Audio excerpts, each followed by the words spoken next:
Salut, c'est le Banin de Indy. Alors, j'aimerais faire un droit de réponse, n'est-ce pas, à la dame qui a organisé le concert de Catino à la Côte d'Azur, c'est-à-dire au Palenqué. Alors, la dame en question a fait une vidéo où elle a demandé qu'elle s'excusait. Franchement, j'ai trouvé des excuses un peu banales, sinon bizarres. Parce qu'en même temps, il parle de récupération politique, il parle de qu'elle n'était pas au courant et qu'elle ne savait pas ce qui se passe. En réalité, c'était un méli-mélo. La liste des artistes sardinards, comme on les a nommés, c'est une liste qui a été établie par le RDPC. Et ces artistes sont ou devaient passer ou faire le concert au Palais des Sports à Yaoundé. Toute la toile est au courant de cette liste. Cette liste circule depuis plus d'une semaine sur la toile. En réalité, ça fait pratiquement 2 semaines que cette liste a été, que cette décision a été prise. La liste existe avant, mais ça fait plus de 2 semaines que cette décision a été prise. Et donc, tout le monde en parle. Les réseaux sociaux, YouTube, Facebook, en particulier, et parfois Twitter. Donc, comment se fait-il que cette dame, qui est propriétaire du Palenqué, ne soit pas au courant? Non. Ou alors, comment se fait-il que elle n'ait pas prise, c'est-à-dire qu'elle n'ait pas pris la mesure ou le boycott au sérieux?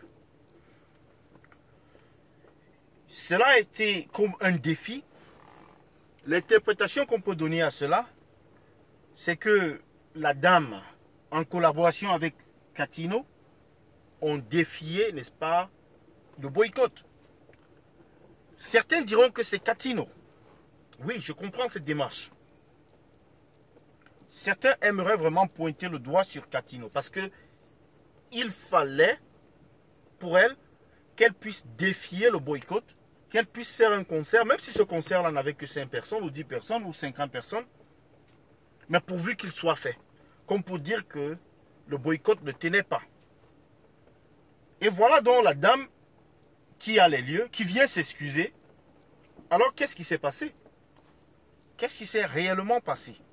Non, il s'avère simplement que le concert a eu lieu, mais il a été un échec. Ce n'est pas tous les concerts qui ont lieu qui sont un succès. Le concert a bel et bien eu lieu, mais il a été un échec total. Et dont la dame s'est rendue compte que cette histoire de boycott n'était pas une blague. Et donc il fallait rentrer, donc s'excuser auprès des Camerounais pour qu'ils ne puissent pas entrevoir ou bien mettre en application d'autres mesures vis-à-vis de sa boîte ou bien vis-à-vis de son entreprise. Alors cela revient, n'est-ce pas, aux personnes qui sont en charge, n'est-ce pas, qui ont, n'est-ce pas, pris cet ordre de mettre en place ce boycott, ces personnes-là, de savoir ce qu'il faut faire de cette dame. Mais en ce qui me concerne, franchement, je ne l'ai pas trouvé vraiment sincère, parce que elle aurait dû être au courant que Catino devait passer là-bas. Cela a été publié sur Facebook. Les gens se sont offusqués par rapport à cela. Néanmoins, elle s'est entêtée, et voire même, elle aurait fait des démarches auprès de la police pour que la police puisse l'assister pour que cela ait lieu. Elle pouvait remplacer cet artiste par un autre artiste comme les autres ont fait ailleurs. Il y a beaucoup de promoteurs de soirées qui l'ont fait, qui ont remplacé les artistes qui étaient prévus depuis de longue date avec d'autres. Elle aurait dû dire cela à Catino, même avant que Catino ne voyage, qu'elle ne vienne en France. Cette mesure de boycott était déjà en marche. Donc elle aurait dû couper court là, et puis encaisser soit ses pertes ou évaluer ses pertes, et puis arrêter, plutôt que de continuer à payer des frais supplémentaires. Dans la vie, on perd souvent, mais on perd pour la bonne raison. Faut-il avoir seulement les fans de Catino contre toi, ou alors faut-il avoir la population camerounaise, ou bien les clients potentiels camerounais de la diaspora contre toi? Donc c'est une décision qu'il fallait prendre. et qu'il fallait prendre à temps. Il y a beaucoup de promoteurs culturels qui ont quand même osé,